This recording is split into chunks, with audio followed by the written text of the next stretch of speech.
So the next thing that you would do is you would take this and you would bake it on, in my oven runs hot, and so because there's metal in it, I baked it low and slow.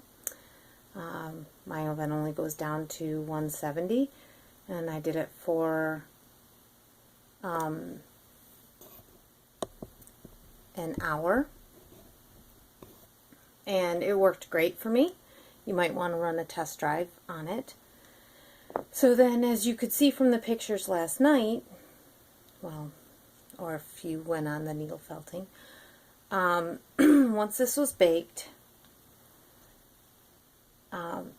I took pre-felt and my Fabri-Tac glue, and I just put glue all over it, and I wrapped it in pre-felt, and I didn't glue down this edge. I only glued right around the top as it went around, because I wrapped it a couple of times.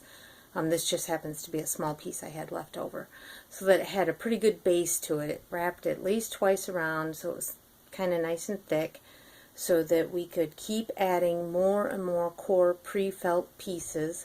This is 100% wool pre-felt from Joann's. It's by the yard fabric, felt fabric.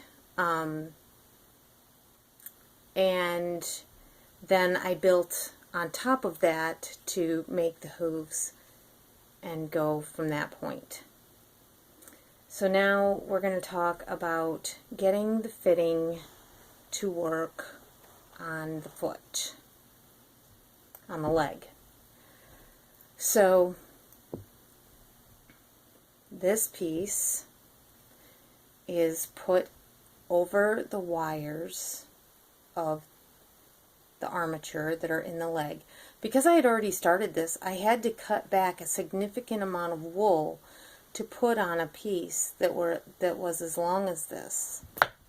Okay, so if you plan on doing this, plan it from the start, because it's a lot of extra work and kind of ridiculous. So what I did is I took this lovely it's called Steel Stick Reinforced Epoxy Putty, and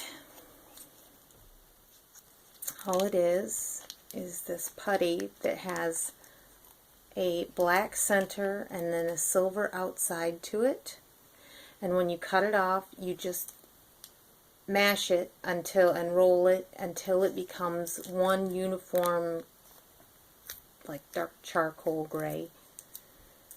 And then I made it into strips. I don't want to use that epoxy again. It sets in 5 minutes and it cures within an hour. So what I did was I laid thin pieces, very thin pieces of that steel epoxy down each one on wherever I could. Now, if you don't need this many for your armature, because this is a huge piece, it requires more wire reinforcement. So you can also just do 2 pieces. You can do this with 1. The issue is this does not come any smaller.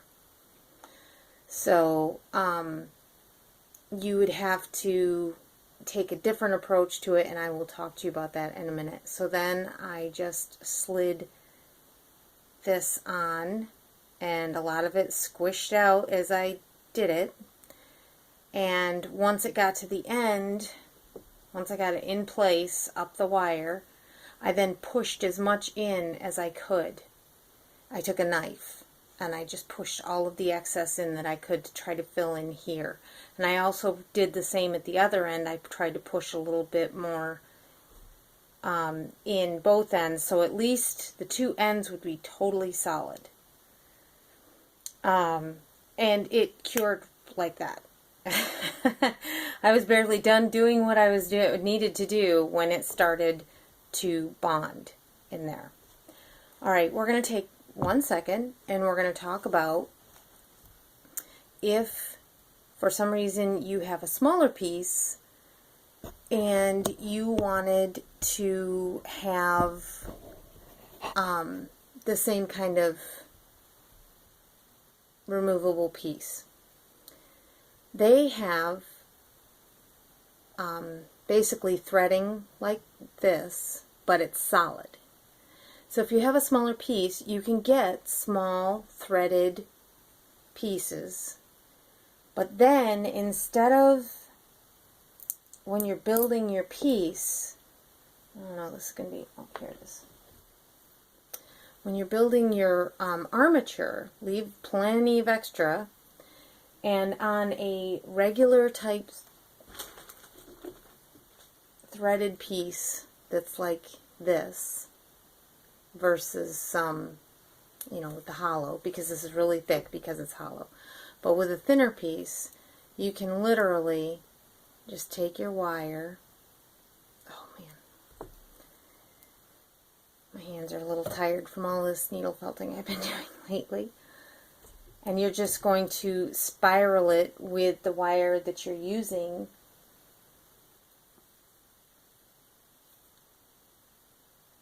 up the piece, and then bring it up to the top and crimp it up like this. This is your armature piece, and this is a solid piece of threaded, okay, instead of this hollow. And then you have this little threaded piece at the bottom that has a much smaller diameter for a smaller felty person, whatever. It gives you an option when you go, well, geez, I don't want to do something as huge as 2 feet. Then you can just take it and get the threaded piece that is very thin and still have this as an option.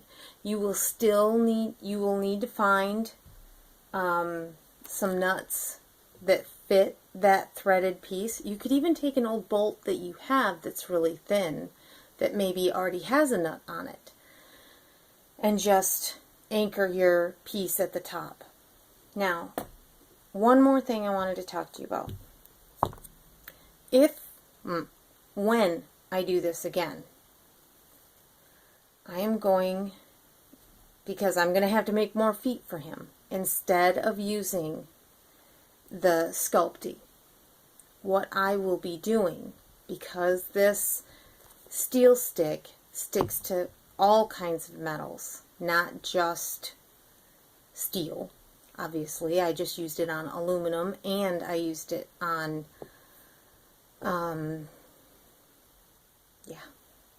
brass, because this sleeve is brass. I will take and leave these stacked very tight on this threaded piece. Okay. Oh, knew I wasn't going to be able to do that. I'm not coordinated enough today.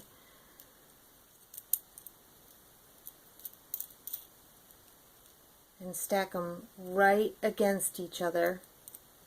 Not overly tight, because then if you tighten it down too much, you will not be able to turn this out. These nuts will tighten down on each other and tighten down on this piece. So now you have all of these, say you got 7 or 8 of them, depending on how big of a piece, but for me, I'm going to try to get at least an inch worth. And then I will take this and I will roll up enough epoxy to do exactly what I did with the Sculpey. And here's why. I don't have to bake it. It's metal bonded to metal. And being that this is plastic, it has a tendency to, I really want it to hold up. I don't want to take the chance that I took last night, where one of them popped out or broke out because the sleeve at the top wasn't thick enough. Again, it's a learning curve. It's not like I had somebody showing me how to do it. This is obviously my preferences and kind of just what I found out from trying to do this. And as you can see by this piece, this is what it looks like with the core versus the cloven hoof one. Oh my goodness. See how thick I got it? And this, I'd say 1/4 of an inch was what I had put on with glue. So that's pretty much it on how to do the removable things. You could do removable hands. You could do all kinds of different things by using something like this where you screwed pieces on and off to accommodate many different things. I mean, you could do it with arms if you wanted to do it. It just, hands, you know, make a hook. You want to make a pirate? Now you can make a pirate, or you can change it out and have a regular hand form. Hope you like this video, and while he's got a grumpy face on, we really appreciate you watching our video.